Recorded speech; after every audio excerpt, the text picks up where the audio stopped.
everybody, it's Thomas with Get Out Arizona, and you're watching another Toolbox Topic Quick Tip with Princess Leia. Yeah. Leia, go. Hey everybody, so here's my technique for setting the low limit on the rear derailleur, on a mechanical rear derailleur. So come, check this out.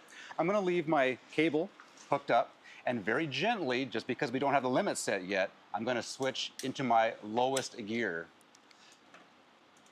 The reason you wanna do that gently is in case it throws it off, you don't wanna ruin your spokes or ruin the back of your cassette. So look what I got now. So my lower limit is not correctly set.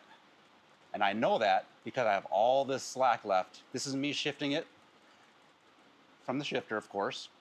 Now what I can do is, using my low limit screw, I can dial this in until all that play is gone. Coming out, this is me shifting. So there, I'm trying to make a shift and that derailleur is not moving one bit. I'm pretty confident now that that lower limit has been set, but now I want to test it in the stand. You want to go through these tests every time you set these limits.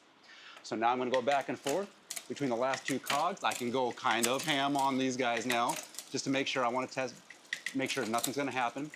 I'm now very convinced that my low limit is properly set. I can go out and ride, and that's how you do that.